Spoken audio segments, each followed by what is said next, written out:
ಸ್ನೇಹಿತರೆ ನಮಸ್ತೆ. ಈ ವಿಡಿಯೋನ ಕೊನೆಯವರೆಗೂ ನೋಡಿ ಮತ್ತು ಈ ವಿಡಿಯೋನ ಶೇರ್ ಮಾಡಿ.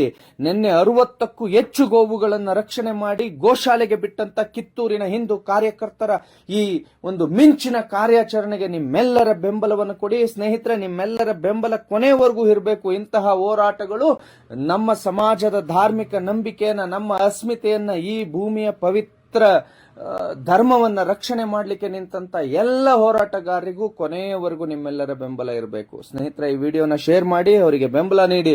ಈ ಗೋ ರಕ್ಷಣೆ ಮಾಡ್ಲಿಕ್ಕೆ ಹೋದಂತ ಸಂದರ್ಭದಲ್ಲಿ ಪೊಲೀಸರು ಮತ್ತು ಕಾರ್ಯಕರ್ತರ ಮೇಲೆ ಸಾವಿರಾರು ಜನ ಮುಸಲ್ಮಾನರು ಸೇರಿ ಹಲ್ಲೆ ಮಾಡುವಂತ ಪ್ರಯತ್ನವನ್ನು ಮಾಡಿದ್ರು.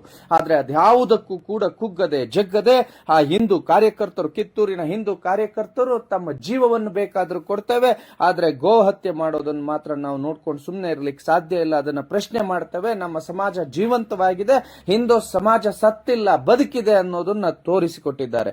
ಸ್ನೇಹಿತರೆ, ನೀವೇನ್ ನೋಡ್ತಾ ಇದ್ದೀರಿ, ಆ ಸ್ಥಳಕ್ಕೆ ನಮ್ಮ ಕಾರ್ಯಕರ್ತರು ಹೋಗೋದಕ್ಕೆ ಮುಂಚೆನೆ ಅಲ್ಲಿ 10 ಗೋವುಗಳನ್ನ ಹತ್ಯೆ ಮಾಡಲಾಗಿತ್ತು. ಏನು ನಾಟಕ ಮಾಡ್ತಾರೆ ಇಲ್ಲಿ ಬಂದು, ನಾವು ಗೋಹತ್ಯೆ ಬಿಟ್ಟಿದೀವಿ, ಗೋಹತ್ಯೆ ಮಾಡೋದಿಲ್ಲ, ಗೋವನ್ನ ರಾಷ್ಟ್ರೀಯ ಪ್ರಾಣಿ ಮಾಡಿ ಅಂತ ಹೇಳಿ ಹಿಂದೂಗಳಿಗೆ ಸುಳ್ಳು ಸುಳ್ಳು ಹೇಳಿ, ಹಿಂದೂಗಳನ್ನ ಮೋಸ ಮಾಡಿ, ದ್ರೋಹ ಮಾಡಿ ಏನು ಮಾತುಗಳನ್ನ ಹೇಳ್ತಾರೆ, ನೌಟಂಕಿಯ ನಾಟಕದ ಮಾತುಗಳನ್ನು ಹೇಳ್ತಾರೆ. ಆ ಎಲ್ಲ ನಾಟಕದ ಮಾತುಗಳು ಇವತ್ತು ಹಿಂದೂ ಸಮಾಜಕ್ಕೆ ಗೊತ್ತಾಗಿದೆ. ಅವ್ರು ನಾಟಕ ಮಾಡ್ತಿದ್ದಾರೆ ಅನ್ನೋದು ಗೊತ್ತಾಗಿದೆ. ನೋಡಿ, ಇಲ್ಲಿ ಎಷ್ಟು ಗೋವುಗಳನ್ನು ಹತ್ಯೆ ಮಾಡಲಾಗಿದೆ ಮತ್ತು ಎಷ್ಟು ಗೋವುಗಳನ್ನು ಹತ್ಯೆ ಮಾಡಲಿಕ್ಕೆ ತಂದು ಇಡಲಾಗಿದೆ. 60ಕ್ಕೂ ಹೆಚ್ಚು ಗೋವುಗಳನ್ನ ಕಿತ್ತೂರಿನ ಹಿಂದೂ ಕಾರ್ಯಕರ್ತರು ರಕ್ಷಣೆ ಮಾಡಿದ್ದಾರೆ. ಆದ್ರೆ ಈ ರಕ್ಷಣೆ ಮಾಡ್ಲಿಕ್ಕೆ ಹೋಗಿ ರಕ್ಷಣೆ ಮಾಡಿದ ಮೇಲೆ ಪೊಲೀಸರನ್ನ ಜೊತೆ ಕರ್ಕೊಂಡು ಹೋಗಿದ್ದಾರೆ. ಅವರು ಏಕಾಏಕಿ ಹೋಗಿಲ್ಲ, ಪೊಲೀಸರನ್ನ ತಮ್ಮ ಜೊತೆ ಕರ್ಕೊಂಡು ಹೋಗಿದ್ದಾರೆ. ಅಲ್ಲಿರ್ತಕ್ಕಂಥ ಎಲ್ಲ ಗೋವುಗಳನ್ನ ರಕ್ಷಣೆ ಮಾಡಿದ್ದಾರೆ. ಪಂಚನಾಮೆಗೆ ಹೋದಂತ ಸಂದರ್ಭದಲ್ಲಿ, ಸ್ನೇಹಿತರೆ, ಪಂಚನಾಮೆಗೆ ಹೋದಂತ ಸಂದರ್ಭದಲ್ಲಿ ಅಲ್ಲಿದ್ದಂತ ಎಲ್ಲ ಮುಸಲ್ಮಾನರು ಕೂಡ ಬಡಿಗೆ ಕಲ್ಲನ್ನ ಹಿಡ್ಕೊಂಡು ಪಂಚನಾಮೆ ಮಾಡೋದಕ್ಕೆ ಬಿಡದೆ ಆ ಪೊಲೀಸರು ಮತ್ತು ಅಲ್ಲಿರ್ತಕ್ಕಂಥ ಗೋರಕ್ಷಕರನ್ನ ಅಲ್ಲಿಂದ ಓಡಿಸಿದ್ದಾರೆ. ಹಿಂದೂ ಕಾರ್ಯಕರ್ತರ ಮೇಲೆ ಹಲ್ಲೆ ಮಾಡೋ ಪ್ರಯತ್ನವನ್ನು ಮಾಡಿದ್ದಾರೆ.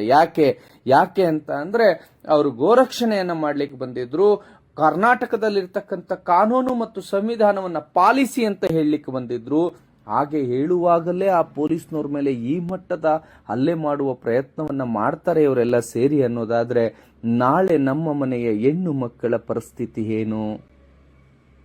ಮಾಡ್ತಾ ಇದ್ದಿದ್ದು ಕಾನೂನು ಬಾಹಿರ ಕೆಲಸ, ಮಾಡ್ತಾ ಇದ್ದಿದ್ದು ಸಂವಿಧಾನ ಬಾಹಿರ ಕೆಲಸ.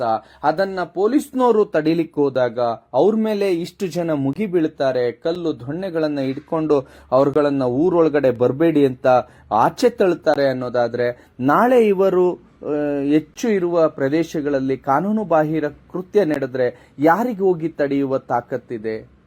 ಕೊನೆಗೆ ಡಿವೈಎಸ್ಪಿ ಸ್ಪಾಟಿಗೆ ಬಂದು ಆ ದೊಡ್ಡ ಮಟ್ಟದಲ್ಲಿ ಪೊಲೀಸ್ಗಳನ್ನ ಕರ್ಕೊಂಡು ಬಂದು ಆ ಪಂಚನಾಮೆಯನ್ನ ಮುಗಿಸಿ FIR ಮಾಡಲಾಯಿತು.